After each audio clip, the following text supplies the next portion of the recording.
The lights inside Madison Square Garden burned with a particular intensity that night, the kind reserved for fights that carry weight far beyond a simple boxing match. This was billed as the unified championship of the world, a collision between two men whose styles, backgrounds, and expectations could not have been more different. In one corner stood Teofimo Lopez, the reigning force, a fighter built on devastating power and a reputation for ending fights before they truly began. In the other stood George Kambosos Jr., the underdog from Australia, a man the bookmakers had all but written off, sitting at odds as long as 13-1 against him. Nobody in that arena, and certainly nobody watching around the world, expected what was about to unfold over the next 12 rounds. Before the opening bell, there was already a story being told outside the ring. Lopez had made his intentions unmistakably clear in the days leading up to the fight, declaring to anyone who would listen that this would end early, that if you believed in him, you should bet on a first-round knockout. It was the kind of brash confidence that had defined his career, the swagger of a champion who saw this bout as a mandatory obligation rather than a genuine threat. He spoke of sending Kambosos back to Australia quickly, of not wanting to think about him again. Kambosos, for his part, offered his own quiet promise, telling anyone close to him that if Lopez wanted a fight, wanted to trade fire with fire, he would give him exactly that. The opening round validated every ounce of the pre-fight hype and then shattered it completely.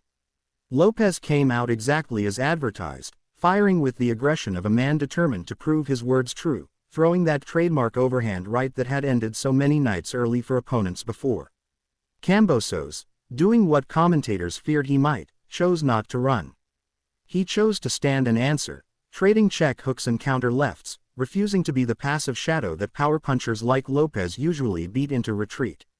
It was a dangerous gamble against a man of his caliber, and for a stretch of the round, it looked like it might cost him everything. Then came the right hands. Not one, not two, but a sustained barrage, 4 clean shots landing flush on Kambosos's chin as he stood defiantly in the pocket, refusing to back down even as the punishment mounted.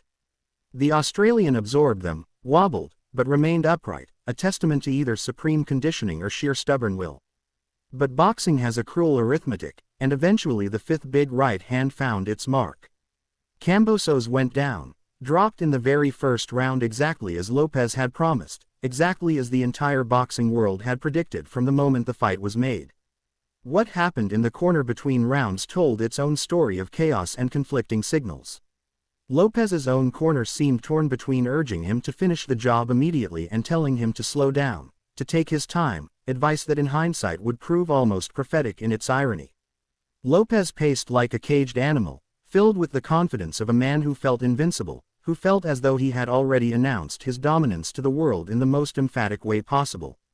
Few in that building, or in living rooms around the globe, believed George Kambosos Jr. would survive much longer.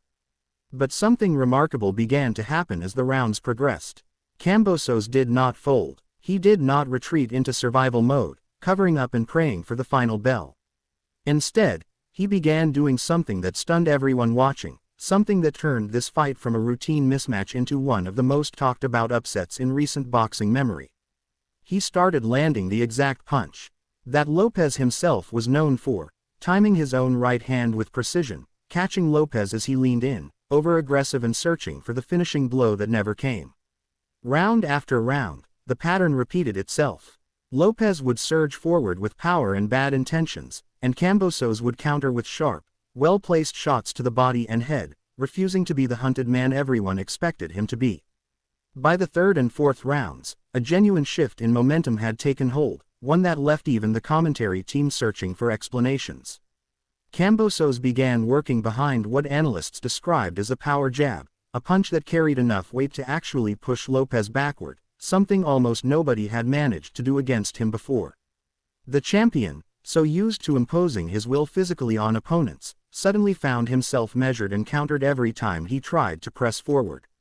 Every punch Lopez threw seemed to be met with a return shot from Kambosos landing in between, breaking his rhythm and stripping away the aggressive tempo that had made him so feared in the first place. The turning point crystallized somewhere around the middle rounds, when Kambosos began to take the fight directly to the champion rather than simply surviving his advances. He was no longer content to counter and retreat.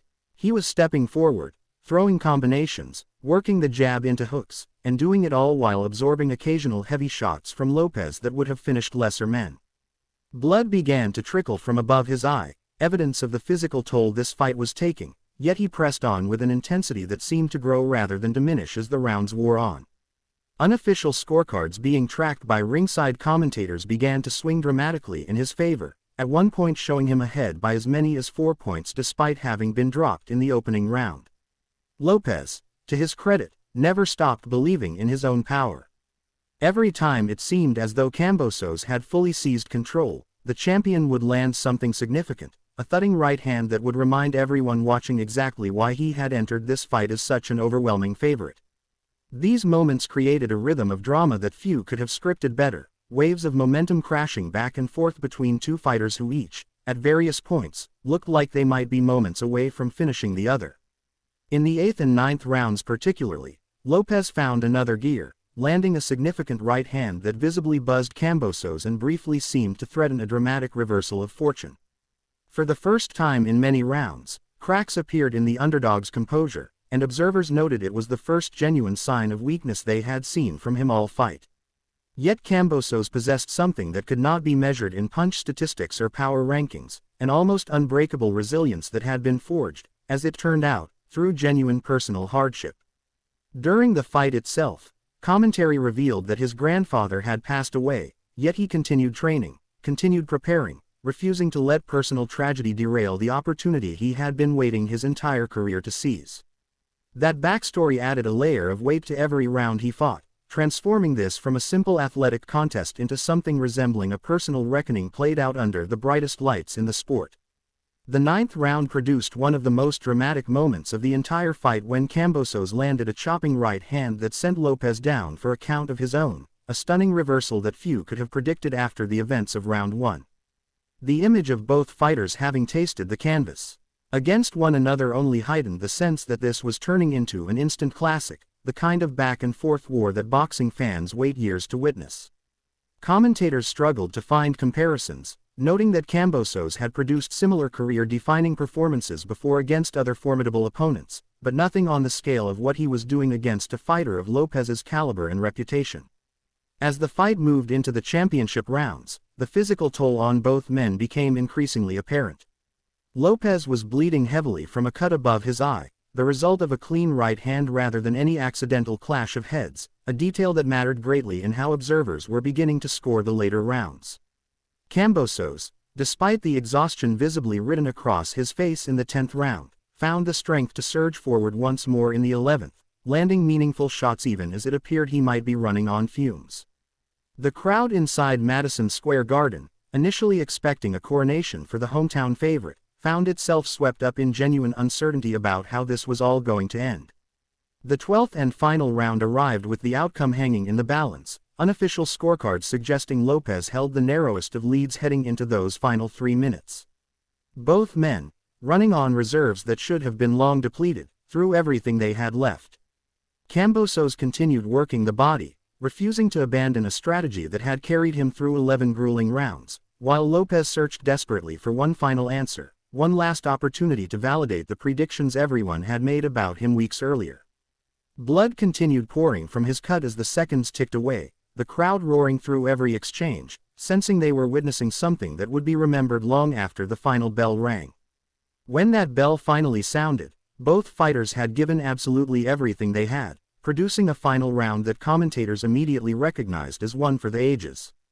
The tension while awaiting the judge's decision was almost unbearable, given how dramatically the fight had swung from Lopez's dominant opening knockdown to Kambosos's sustained and increasingly dominant response over the ensuing rounds.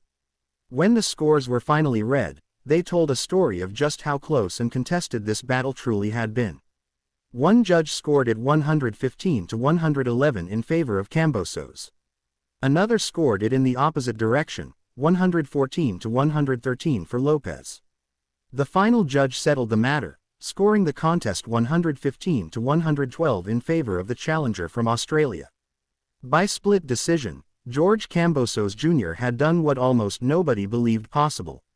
He had walked into Madison Square Garden as a massive underdog, been dropped in the opening round exactly as predicted, and somehow emerged 12 rounds later as the new unified lightweight champion of the world, claiming the IBO, WBO, WBA, WBC, and Ring Magazine titles in one of the most stunning reversals the sport had witnessed in years. He remained undefeated, and in doing so, transformed himself from a name many had overlooked into a genuine centerpiece of the lightweight division. Teofimo Lopez, for all his power, all his pre-fight bravado, and all his brief moments of visible dominance, was left to reckon with a defeat that nobody, least of all himself, had seen coming. What made this fight so unforgettable was not simply the final scorecard, but the complete narrative arc it traveled through. A fighter who was supposed to be finished in the opening minute instead became the story of survival, adaptation, and eventual triumph. It was a reminder of why boxing continues to captivate audiences the way it does, a sport where predictions and odds can crumble entirely in the face of heart, timing, and refusal to accept the story that has already been written for you. So now the